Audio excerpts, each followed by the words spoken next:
अच्छा बच्चों, सबसे पहले हम लोगों ने आज शुरू करना है कैल्सिनेशन। टेक्निक्स हमारी आगे पीछे ज़रूर हैं, लेकिन हम सारी टेक्निक्स करेंगे। सिर्फ ये चैप्टर 10 मैं आप लोगों को ज़रूर दे दूंगी, आप लोगों ने इसको यहाँ से ही याद करना है। सिर्फ ये चैप्टर 10 आप लोगों की अपनी मर्जी के लिए, आप लोगों की अपनी आसानी के लिए। अगर किसी बच्चे को लगता है कि वो किताब से याद करके अच्छे तरीके से याद कर सकता है तो वो किताब से याद कर ले, कोई मसला नहीं। क्योंकि आप लोगों के पास बाकी 11 चैप्टर आपने कंप्लीट याद करने हैं, और आपका जब ये पेपर होना है तो आपके 2 सब्जेक्ट का पेपर होना है। आपका सूटिक्स और कोग्नोसी का इकट्ठा पेपर होना है। तो आप जब चैप्टर 10 को करोगे तो चैप्टर 10 ऐसा चैप्टर है जो कि आप छोड़ भी नहीं सकते हो, और जब याद करने बैठोगे तो आपको बाकी सारी चीज़ें जो है ना भूल जाती हैं। तो इस वजह से आप लोगों को आसानी बनाने के लिए मैंने ये जो है थोड़ा सा शॉर्ट किया है। अब कैल्सिनेशन क्या है और इसकी एप्लीकेशंस क्या हैं, एप्लीकेशंस क्या होती हैं, इसके फार्मास्यूटिकल यूजेस क्या हैं, हम इसको कहाँ पे फील्ड में यूज़ करते हैं। तो कैल्सिनेशन एक ऐसा प्रोसीजर है जिसके अंदर जब भी हम किसी केमिकल, इनऑर्गेनिक केमिकल को या इनऑर्गेनिक सब्सटेंस को हीट करते हैं तो उसके जो वोलेटाइल कंपोनेंट्स हैं वो रिमूव हो जाते हैं, वो एवेपोरेट हो जाते हैं। और जो पीछे जिस चीज़ के अंदर आप उसको हीट कर रहे हो, उस ऑपरेटस के अंदर जो चीज़ें पीछे रह जाएंगी वो उसके फिक्स कंपोनेंट्स हैं। ठीक है, वोलेटाइल कंपोनेंट्स वो कंपोनेंट्स होते हैं जिनका जो टेम्परेचर होता है, बॉइलिंग टेम्परेचर या मेल्टिंग टेम्परेचर होता है, वो बहुत कम होता है। तो हल्की सी हीट लगने से ही वो एवेपोरेट हो जाते हैं, हवा में निकल जाते हैं। तो कैल्सिनेशन के प्रोसीजर के अंदर जब भी हम लोग कोई इनऑर्गेनिक सब्सटेंस, ये इंपॉर्टेंट चीज़ है जो आपने नोट करनी है, इनऑर्गेनिक सब्सटेंस। जब भी आप किसी इनऑर्गेनिक सब्सटेंस को हीट करोगे तो हीट करने से उसके क्या होगा, वोलेटाइल कंपोनेंट्स जो हैं,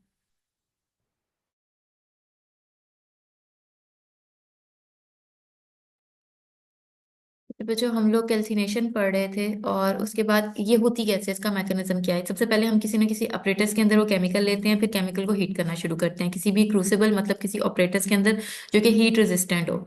उसके अंदर हम लोग लेंगे आपका केमिकल, उसको हीट करेंगे। हीट करने से जैसे ही हीट उस केमिकल तक पहुंचेगी, चाहे वो पाउडर फॉर्म में है, चाहे वो ग्रेन्युलर फॉर्म में है, चाहे वो जिस मर्जी सॉलिड फॉर्म में है, जैसे उसको हीट पहुंचेगी उसके जो वोलेटाइल कंपोनेंट्स हैं वो अवेपोरेट होना शुरू हो जाएंगे। वो वोलेटाइल कंपोनेंट्स जिनका बॉइलिंग टेम्परेचर और जिनका मेल्टिंग पॉइंट और बॉइलिंग पॉइंट कम है, वो जो है जल्दी से अवेपोरेट हो जाएंगे। अवेपोरेट मीन्स वो बिल्कुल ही गायब हो जाएंगे, आपको वो शिफ्ट भी नहीं होंगे किसी दूसरी स्टेज के अंदर, वो अवेपोरेट हो जाएंगे। और उसके बाद जो है आपको आपके ऑपरेटर्स के अंदर जो सब्सटेंसेस नजर आएंगे वो आपके फिक्स सब्सटेंसेस होंगे। और इसकी एक एग्जांपल इन्होंने दी है कैल्शियम कार्बोनेट की, जिसको अगर हम हीट करेंगे तो कैल्शियम ऑक्साइड और कार्बन डाइऑक्साइड बनेगी। कार्बन डाइऑक्साइड जो है वो एवापोरेट हो जाएगी, और कैल्शियम ऑक्साइड जो है वो आपके अपरेटस के अंदर रह जाएगा।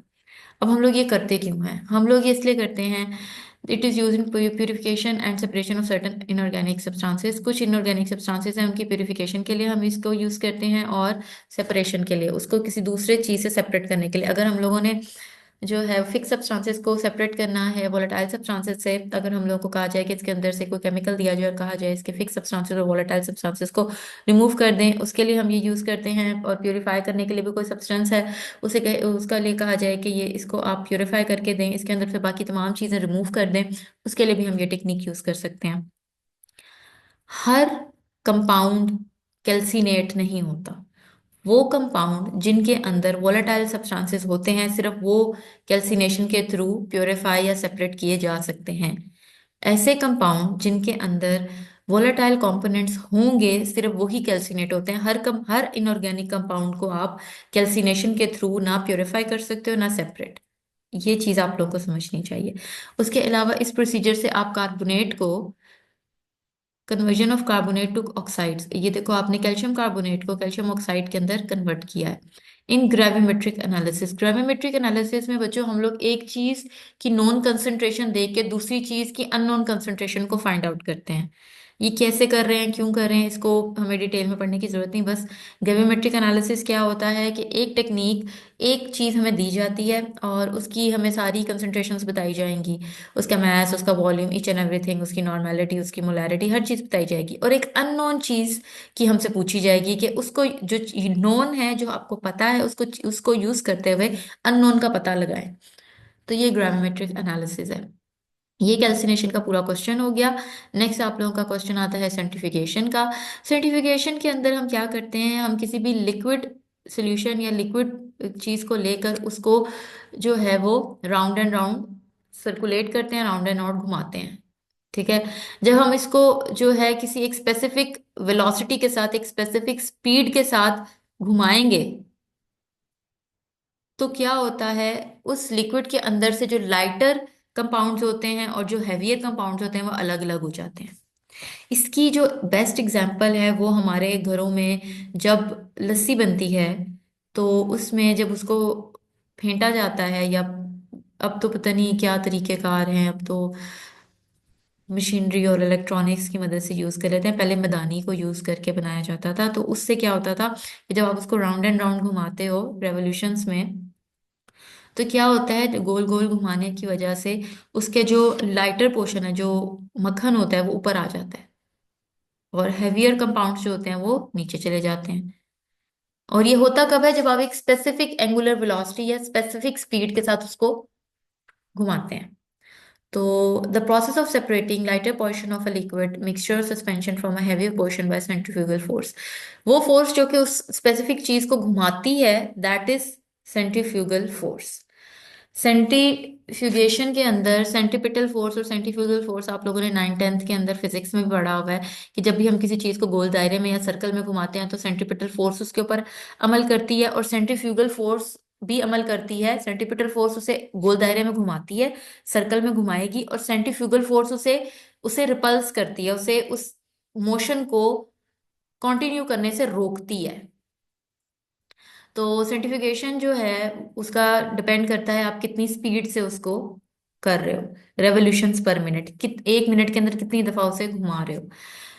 माइक्रो सेंट्रीफ्यूज, अब तीन तरह के इसमें अपरेटर्स हैं, एक माइक्रो सेंट्रीफ्यूज है, एक हाई स्पीड सेंट्रीफ्यूज है, और एक अल्ट्रा सेंट्रीफ्यूज है। माइक्रो सेंट्रीफ्यूज जो होते हैं वो बेटा small volumes, micro mean small volumes को जो है वो प्रोसेस करते हैं। जैसे कि हमारे बायोलॉजिकल सेल होगा, एक सेल आपको आम आंख से नजर भी नहीं आता, सेल के अंदर न्यूक्लियस होता है, अगर सेल नहीं नजर आता तो न्यूक्लियस कैसे नजर आएगा। तो इतने छोटी अमाउंट के अंदर अगर आपके पास सेल या फिर सैंपल है, तो उसको आप जो है वो सेपरेट आउट इसके साथ, इस टेक्निक्स के साथ कर सकते हो, माइक्रो सेंट्रीफ्यूज से। क्या इसके अंदर सैंपल वॉल्यूम मैक्सिमम हो सकता है 0.5 to 2 ml तक, इसके अंदर मैक्सिमम हम सैंपल वॉल्यूम ले सकते हैं। और रेवोल्यूशन पर मिनट कितनी है, मतलब एक मिनट के अंदर ये कितना घूमेगा, 12,000 से 13,000 रेवोल्यूशन पर मिनट है। मतलब एक मिनट के अंदर ये जो है 12,000 से 13,000 दफा जो है उस ऑपरेटर्स को घुमाएगा, जिस ऑपरेटर्स के अंदर आपने सैंपल लिया हुआ है, इतनी दफा सर्कल के अंदर वो घूमेगा। Then high high speed centrifuge जो हैं, ये ज्यादा वॉल्यूम जो है वो कवर कर सकते हैं, मतलब 10 of liters, 10 of millimeters to litres तक, लीटर्स के अंदर भी क्वांटिटी को ये बेयर कर सकते हैं। रेवोल्यूशन क्या है इसका, 30,000 रेवोल्यूशन पर मिनट। और इसके अलावा जो है इसमें टेस्ट ट्यूब, बॉटल्स और micropaper plates are used for processing. जो आपका सैंपल है वो इनमें से किसी चीज के अंदर भी आप लेकर आप मशीन के अंदर उस हाई स्पीड सेंट्रीफ्यूज के अंदर एंटर करेंगे, और वो 30,000 टाइम्स जो है वो उसको सेंट्रीफ्यूज करेगा, एंड आफ्टर दैट जो है आपका लाइटर पोर्शन और आपका हैवी पोर्शन जो है वो अलग हो जाएगा। देन आती है आपकी अल्ट्रा सेंट्रीफ्यूज। अल्ट्रा सेंट्रीफ्यूज ये ऐसी मशीनें होती हैं जो कि बायोलॉजिकल पार्टिकल्स को जो है, जो कि बहुत छोटे होते हैं, इवन कि आपके माइक्रो सेंट्रीफ्यूज से भी छोटे हैं, उनको सेपरेट आउट करते हैं। जैसे राइबोसोम्स हो गए, प्रोटीन्स हो गई और वायरसेस हो गए। ये बहुत जो है मिनिमलिस्टिक अमाउंट में आपका सैंपल लेके उसको सेपरेट आउट कर सकती हैं, और इसमें रेवोल्यूशन जो है वो उससे भी ज्यादा होगा, क्योंकि आपका सैंपल कम होता जा रहा है और जो सेपरेट करनी है आपने चीज उसका साइज छोटा होता जा रहा है। तो जो रेवोल्यूशन पर मिनट है वो इस तरीके से इंक्रीज होता जाएगा।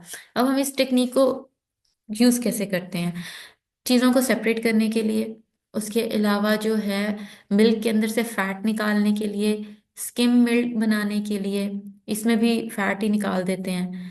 और उसके अलावा separation of urine components and blood components, जब भी ब्लड एनालिसिस होता है या यूरिन एनालिसिस होता है, सबसे पहले हमने उनके कंपोनेंट्स को रिमूव करने के लिए एक दूसरे से जो है उनकी सेंटिफिकेशन करनी पड़ती है लैब में। फिर हमारे पास आता है बॉडी फ्लूइड्स की, जब भी हम लोग एनालिसिस करते हैं तब भी हम उनको सेंट्रीफ्यूज करते हैं, ताकि सेल्स और प्लाज्मा और बाकी सारे कंपोनेंट्स एक दूसरे से अलग हो जाएं। उसके अलावा जो है जब हम यूरिन को करते हैं सेंट्रीफ्यूज, तो यूरिन के अंदर से जो है उसके तमाम कंपोनेंट्स, उसके अंदर अगर कोई कीटोन बॉडीज हैं, उसके अंदर अगर कोई सिस्ट्स हैं, उसके अंदर मास सेल्स, डेड सेल्स हैं, उसके अंदर पस सेल्स हैं, कुछ भी है, उसको सारी चीज़ों को अलग करने के लिए और सेडिमेंट करने के लिए हम लोग, और सेपरेट करने के लिए भी यूज होता है। उसके अलावा जो है, जब हम लोग ब्लड एनालिसिस करते हैं, और ब्लड को जब हम सेंट्रीफ्यूज करते हैं, तो इस तरीके से आपके जो ब्लड सेल्स हैं और आपका प्लाज्मा सेपरेट आउट हो जाता है। तो जब हम लोग प्लाज्मा और रेड ब्लड सेल्स को या ब्लड सेल्स को सेपरेट आउट कर लेते हैं, तो उस तरीके से हम लोग रेड ब्लड सेल का वॉल्यूम भी जो है वो मैयर कर लेते हैं। रेड ब्लड सेल का वॉल्यूम जो हम मैयर करते हैं वो उसको कहते हैं ईएसआर भी कहते हैं, एरिथ्रोसाइट सेडिमेंटेशन रेट, उसको नोट डाउन करना भी कहते हैं। तो ये इसमें आपने पहले डेफिनेशन देखी, देन देखा कि सर्टिफिकेशन के लिए क्या चीज़ ज़रूरी होती है, उसकी एंगुलर वेलोसिटी ज़रूरी होती है। और एंगुलर वेलोसिटी क्या होती है कि वो 1 मिनट में कितनी दफ़ा घूम रहा है। 3 तरह की उसकी टाइप्स हैं। अब एक एक लाइन का बच्चों एमसीक्यूज भी बन सकता है कि माइक्रो सेंट्रीफ्यूज की क्या वॉल्यूम था, या हाई स्पीड सेंट्रीफ्यूज का क्या आरपीएम है, या राइबोसोम्स या प्रोटीन्स कौन से सेंट्रीफ्यूगेशन से होते हैं। तो ये तीनों ना मशीनें हैं। अगर हम लोग अपने इसमें भी देखें, मैं आप लोगों को इसकी पिक्चर्स भी दिखाऊं, तो देखें ये माइक्रो सेंट्रीफ्यूज होता है। देखें इसके अंदर छोटी छोटी ट्यूब्स पड़ी हुई हैं। इसको ट्यूब रख के बंद कर देते हैं, इसको ऑन करते हैं, रेवोल्यूशन आ जाए, इतनी मिनट के अंदर वो उतना घूम जाती है, और फिर उसको ओपन कर लेते हैं। उसके बाद जो है, ये आपकी हाई स्पीड सेंट्रीफ्यूगेज है, इसमें लीटर्स तक भी आपकी क्वांटिटी आ सकती है। और जो आपकी अल्ट्रा सेंट्रीफ्यूगेज होते हैं वो इसी तरह का ही होता है, छोटे छोटे लेवल का ही होता है, मतलब स्मॉल क्वांटिटी का ही होता है।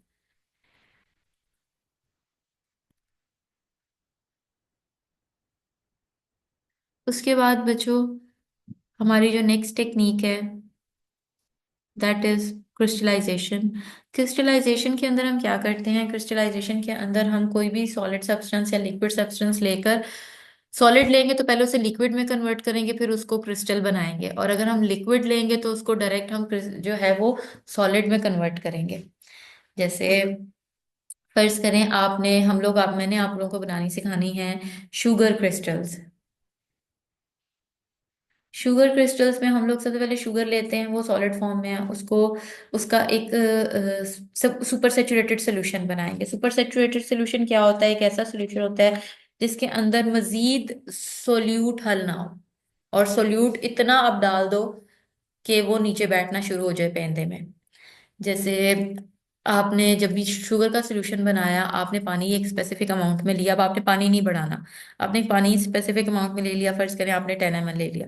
आपने उसके